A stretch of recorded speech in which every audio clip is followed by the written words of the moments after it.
continuous function is a function whose graph has no missing spots, jumps, or relocated points.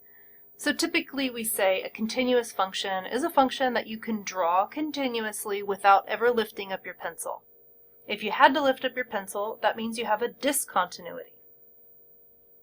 If we want to show that a function is continuous at a point A, we just have to show three conditions are satisfied. First, we need to show that the function is actually defined at the point A. So for example, if you had a missing point in your graph at A, your function would not be defined there, so it could not possibly be continuous. But if it is defined, then you would move on to the next step. If the limit where x approaches A from either side for your function exists and is equal to a finite value, then you might be continuous. So functions where the two-sided limit doesn't exist at A, they can't be continuous. But also functions with vertical asymptotes, where the limit exists but it's tending to an infinity value, that would not be continuous. If condition 1 and condition 2 are met for your function, then you could move on to condition 3, which essentially says that part 1 and part 2 have to agree with each other.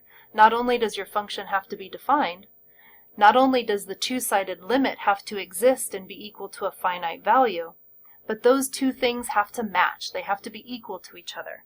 So if you had a function where the limit exists, but the output is actually somewhere else, then you would not have a continuous function. So on the screen you see three different types of discontinuities. If these things are absent from your function, there's a good chance that it is continuous.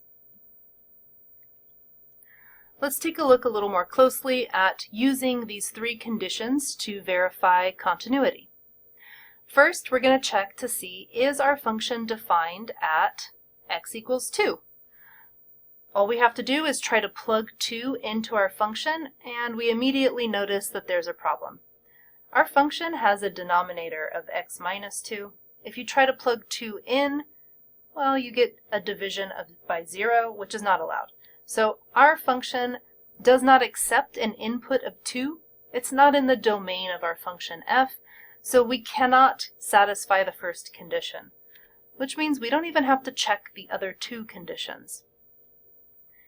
If you know that your function, for example, violates the first condition of continuity, but maybe the limit did exist in the second condition, then you would classify this discontinuity as a whole discontinuity.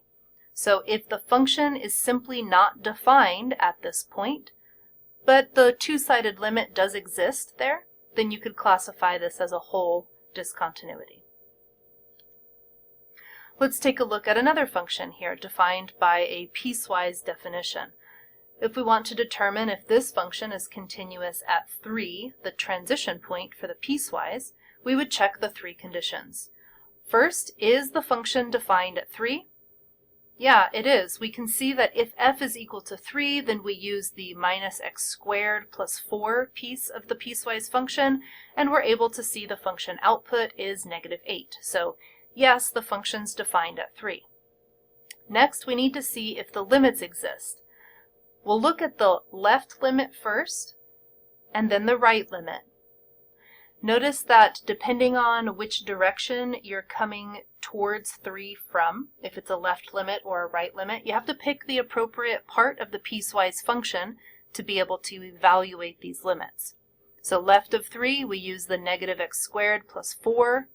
Right of 3, we use 4x minus 8. Evaluating our limits, we see the left limit is negative 8, the right limit is positive 4. These two don't agree, which means the two-sided limit doesn't exist. The second condition is violated. For a function like this, where it is defined at the point that you're investigating, but the limit doesn't exist, we call this a jump discontinuity. Now, on the other hand, if the limit did exist, but it was infinite, then we would call that an infinite discontinuity. So anywhere you have a vertical asymptote, you have an infinite discontinuity. We don't bother checking the third condition because the second condition failed. But remember that the third condition of continuity really is just asking if the first and second agree. So there's no need to check the third if the first failed or if the second failed. Let's take a look at a function which is continuous at x equals 0. In this case, we need to check all of the three conditions, and we're going to find that they all are satisfied. So, is our function defined at 0? Yes. In fact, the piecewise says if x equals 0, then our function output is equal to 1. Does the two-sided limit exist?